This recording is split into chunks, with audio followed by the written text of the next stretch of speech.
Bonsoir à tous et à toutes. Alors, bien sûr, on remercie la presse d'avoir répondu à notre invitation.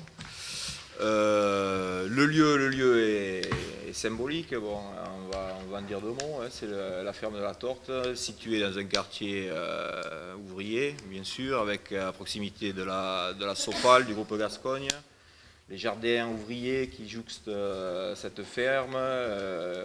C'était l'emplacement des fonderies Chappé et après du site de la Sietam. Donc c'est vrai que c'était un quartier de vie, un quartier ouvrier, un quartier de solidarité. Donc nous, on a trouvé que ça collait bien à l'image et à la politique qu'on veut mener, notamment dans le cadre des municipales à Dax. On aurait préféré vous recevoir au cinéma, sauf qu'il n'y avait plus de disponibilité. Les salles sont prises. Alors, on y joue Tartuffe version country jusqu'au 23 mars. Il paraît que ça plaît, on y rit beaucoup. Voilà, donc la place qui nous est réservée, la nôtre, est celle au cœur du quartier ouvrier. Et c'est ici qu'on se sent le mieux. Voilà. Pour commencer la conférence de presse, à savoir que comment on va l'articuler, nous, on se positionne aujourd'hui pour s'afficher, bien sûr, publiquement, hein, au niveau des médias, pour dire qu'effectivement, on sera bien présent dans le cadre des municipales à Dax.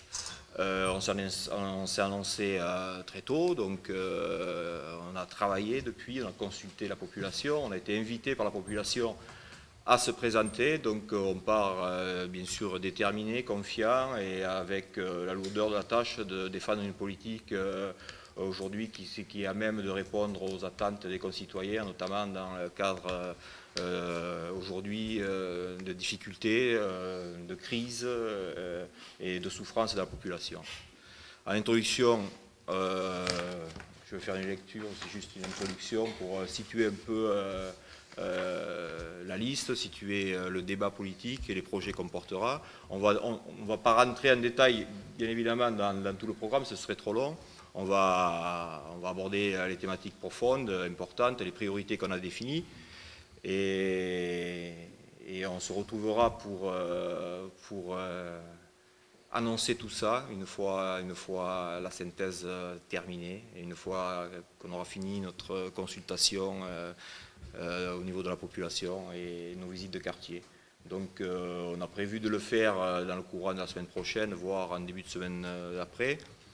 Et bien sûr, vous serez informés ce jour-là de notre programme et de toute la thématique qu'il y a autour. Donc voilà. Donc on va commencer par l'introduction. C'est pourquoi on se présente aujourd'hui, hein, pourquoi aujourd'hui on a décidé effectivement de mener, de tirer une liste Front de gauche à Dax. Donc c'est d'abord pour une alternative sociale, démocratique et écologique. On considère qu'à Dax c'est possible. Pour notre démarche, l'élection municipale qui vient est le premier temps fort de la vie politique du pays depuis l'élection de François Hollande. L'enjeu est donc à la fois local et national. Cette élection est en effet l'occasion de sanctionner la politique d'austérité et de recul sociaux de François Hollande, de son gouvernement et du Parti socialiste, qui trahissent leurs promesses de lutter contre la finance, tournent le dos aux espoirs populaires de changement. L'augmentation de la TVA, le pacte de responsabilité, qui est l'actualité, la retraite à 67 ans, l'ANI, l'accord national interprofessionnel, la loi d'amnistie des syndicalistes en sont les premiers exemples. Notre démarche est de mettre en œuvre à Dax comme ailleurs une autre politique, une politique alternative sociale, démocratique et écologique. Gabriel Belloc soutient la politique d'austérité, les lois antisociales et régressives et ne désapprouve pas le pacte de responsabilité qui accorde de nouveaux cadeaux au patronat, financé par une réduction de dépenses publiques qui affectera pour l'essentiel les budgets des ménages et des collectivités locales.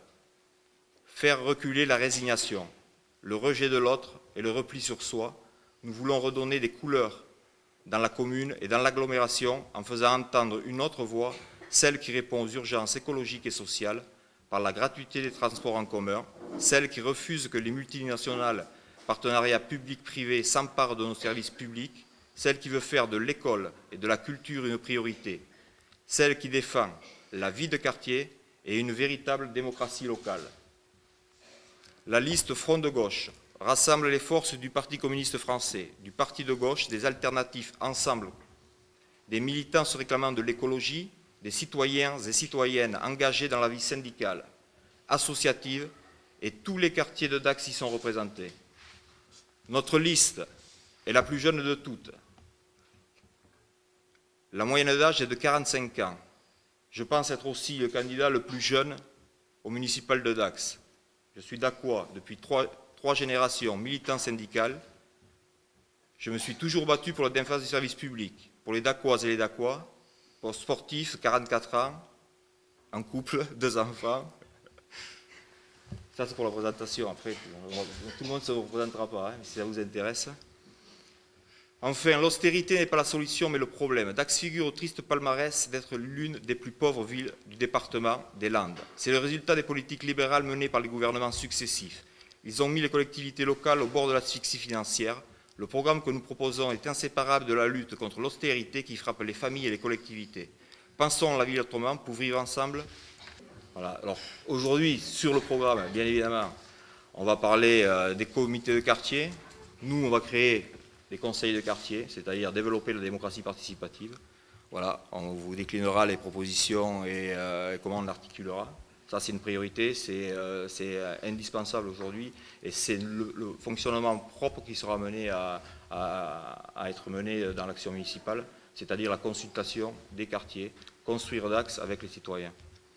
Après, au niveau des regards de l'infrastructure, nous, on a un positionnement et un regard d'agglo, c'est-à-dire qu'on va rentrer en discussion, bien sûr, avec l'agglomération pour lister, même si on l'a déjà fait, le déficit d'infrastructures sur l'agglo. On va parler d'infrastructures sportives comme la piscine, le grand serpent de mer de Dax. Aujourd'hui, on est une ville d'eau, à 30 minutes de la mer. On n'est pas en capacité aujourd'hui d'apprendre à nager à nos enfants, donc ça, on va y remédier. On va parler aussi du pôle culturel, notamment du déficit de médiathèques. On peut voir aujourd'hui, par exemple, une ville comme Mont-de-Marsan et un bassin de population identique au nôtre, avoir un outil qui répond à la culture, un outil qui est en totale gratuité. Ça, c'est un véritable déficit aujourd'hui sur Dax et sur l'agglo. On y répondra aussi. On va parler du stationnement, de la voirie, bien sûr. Ça, c'est un vaste projet. Là aussi, c'est une demande des concitoyens. Donc, comment l'articuler, comment le coupler avec le transport collectif? Parce qu'il ne s'agit pas uniquement de créer des parkings, il faut aussi fluidifier la ville. Et la priorité phare du programme sera la réalisation d'un cœur d'agglomération, qui se situera sur le quartier du Sablard. Donc en corrélation et en cohésion avec la ville de Saint-Paul-et-Dax, il faudra repenser ce quartier, y compris avec un franchissement de la voie ferrée pour relier le cœur de Saint-Paul-et-Dax et le cœur d'agglo que nous développerons. Dans ce cœur d'agglo, il faudra répondre donc au déficit culturel. Donc il faudra positionner effectivement un certain nombre d'infrastructures qui répondent notamment à la jeunesse, on l'a dit, à la culture. Donc on verrait bien, mais ça c'est en discussion avec l'agglo, le positionnement de la médiathèque sur ce cœur d'agglomération, la fluidité aussi du contournement, c'est-à-dire en créant un accès qui irait jusqu'à Saint-Paul-et-Dax et qui relierait le Pont-Neuf, donc pour fluidifier l'artère principale de la cité et de l'agglo. Bien sûr, le contournement ouest, ça fait depuis 2002 que nous portons, nous, un projet et que nous avons déjà développé un contournement ouest qui est nécessaire, qui est indispensable. Aujourd'hui, c'est une compétence départementale, régionale, avec y compris des subventions européennes et d'État. Mais ça, c'est un projet que nous devrons porter. Nous le porterons aussi au niveau de l'agglo, bien évidemment.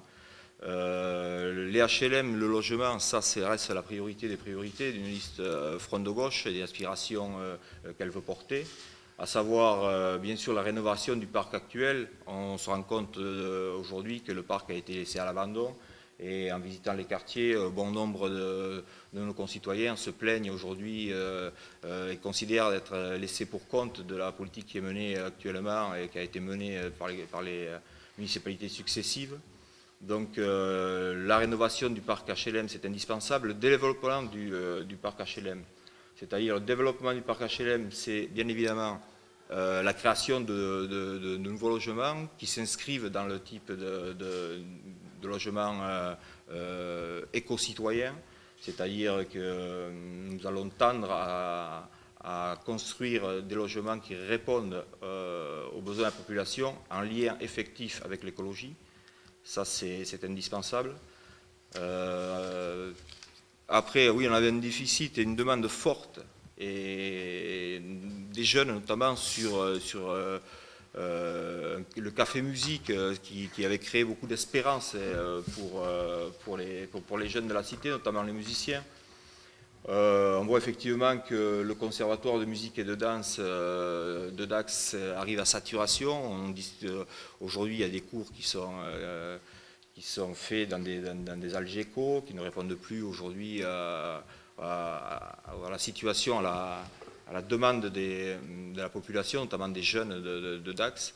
Donc nous, effectivement, il faut qu'on articule un lieu de vie qui réponde à cette demande. C'est indispensable. Ça aussi, c'est un déficit prégnant de la commune. Après, bien évidemment, on a d'autres réponses et on a d'autres projets à porter. On ne va pas rentrer aujourd'hui en détail et livrer, notamment à nos concurrents au niveau politique, nos projets. Mais ça s'articulera en fait autour de ce déficit d'infrastructures et de ce politique sociale et adaptée en fonction de la catégorie des concitoyens aujourd'hui à Dax. Il faut savoir que 73% de la population est éligible au HLM, donc à nous de répondre bien sûr à ces attentes et à ces besoins. Au niveau du pouvoir d'achat, nous voulons actionner le quotient familial comme toute base de référence, c'est-à-dire y compris dans le domaine sportif, sur les licences, dans la restauration bien entendu au niveau des cantines scolaires, et dans l'accès bien sûr au domaine culturel, notamment le cinéma et autres. Ça, ce sera une base de notre politique. Après, bon, je suis une porte-parole et effectivement, tout le monde est à même ici de porter les projets discutés. Voilà, si vous avez des questions.